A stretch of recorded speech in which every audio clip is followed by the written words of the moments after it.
안녕하세요. 부자오빠입니다. 어제자 기사를 보니까 삼성전자에서 D램 한 개를 돌파했다면서 80억 개를 추가로 생산했다고 합니다. 이 말이 80억 개지 정말 어마어마한 숫자거든요. 심지어 세계 3위 D램 업체인 마이크론 전체 물량의 25%에 해당이 됩니다. 추가 생산한 개요. 이렇게 80억 개를 기존 설비에서 쥐어짬으로써 약 2조 원에 해당하는 설비 투자 절감 효과를 봤다고 합니다. 이런 게 바로 기술력이죠. 돈을 들이지 않고 제품을 쥐어짤 수 있는 것. 이것은 엄청난 기술력과 수율이 뒷받침이 되기 때문에 가능한 일입니다. 오일 반도체 업계에 따르면 삼성전자의 비트그로스. 비트그로스를 쉽게 설명을 해드리자면 일단 메모리 반도체는 데이터를 저장하는 반도체인데 그 데이터의 최소 단위가 비트입니다. 그래서 8비트는 1바이트가 되고 1024바이트는 1kB가 되죠. 또 1024kB는 1MB, 1024MB는 1GB, 1024GB 1TB. 이런 식으로 단위가 계속 올라가게 되는데 예를 들어서 8GB짜리 D램 100개를 판매한 것과 16GB짜리 D램 100개를 판매한 것 중에서 어떤 게 더 판매를 잘한 거죠? 판매 개수는 똑같지만 16GB짜리 100개가 2배 더 판매를 많이 한 겁니다. 이런 식으로 용량이 너무 다양하다 보니까 단순 판매 개수로 용량을 측정하기가 사실상 불가능합니다. 그래서 각 제조사별로 판매량을 측정하기 위해서 최소 단위인 비트로 환산해서 비트 그로스로 생산량 증가율을 표기하게 된 거죠. 이 비트 그로스를 전년 대비해서 연초에는 10% 초중반까지 잡았었는데 이게 10% 후반까지, 그 10% 후반을 넘어서 20% 초반까지 계속 올라가더니 급기야 이제는 20% 중반을 넘겼다고 합니다. 물량으로 환산하면 지난해 삼성전자 판매량이 약 694억 개였는데 올해 연초 목표인 790억 개 수준에서 현재 870억 개까지 쭉쭉 올라온 것으로 지금 추정이 되고 있습니다. 근데 이게 대단한 게 뭐냐면 그냥 단순히 설비를 늘려서 단순 판매량을 늘린 것이 아니라 기존 설비에서 쥐어짜면서 앞으로 판매량이 급증할 것에 대비해서 인프라에 절반 이상을 투자했다는 겁니다.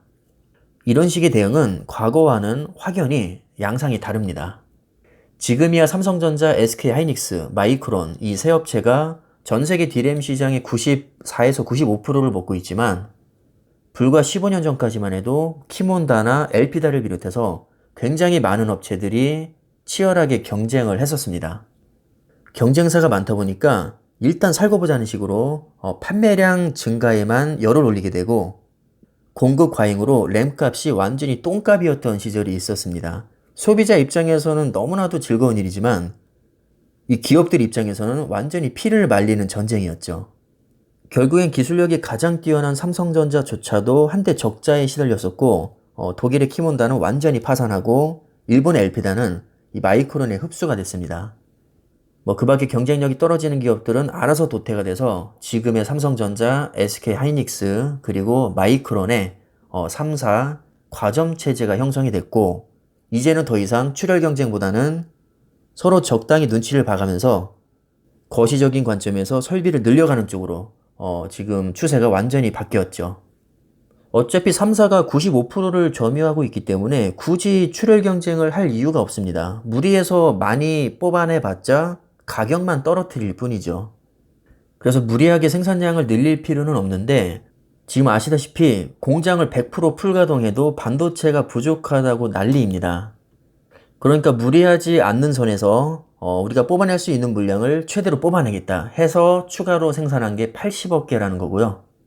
기존 설비에서 시간당 생산할 수 있는 웨이퍼 양을 늘리는 방식으로 생산성을 끌어올린 겁니다. 여기서 중요한 게 또 수율인데요. 수율이라는 것은 예를 들어서 반도체를 100개를 만들었는데 90개가 정상품이고 10개가 불량이라면 수율은 90%가 됩니다.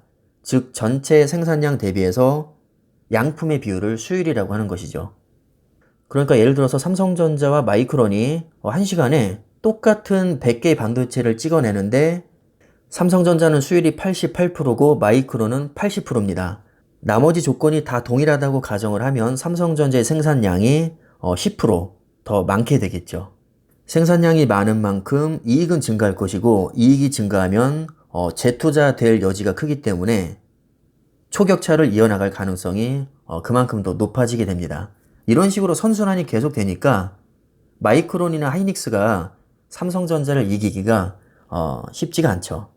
이런 선순환 구조가 유지되는 한 삼성전자의 가치도 계속 올라간다고 보시면 될 것 같습니다. 미래에는 파운드리가 가장 중요하게 여겨질지는 모르겠지만 어쨌든 현재 시점에서는 삼성전자는 D램이 가장 중요합니다. 가장 중요한 D램에서 이렇게 잘하고 있으니까 우리 투자자 입장에서는 걱정할 필요가 없을 것 같습니다. 투자를 어렵게 생각할 필요가 있을까요? 본인들이 제일 잘하는 거 계속 잘하면서 돈 잘 벌면 주가는 오릅니다. 그럼 투자에 참고하시고요. 영상 여기까지 하겠습니다. 감사합니다.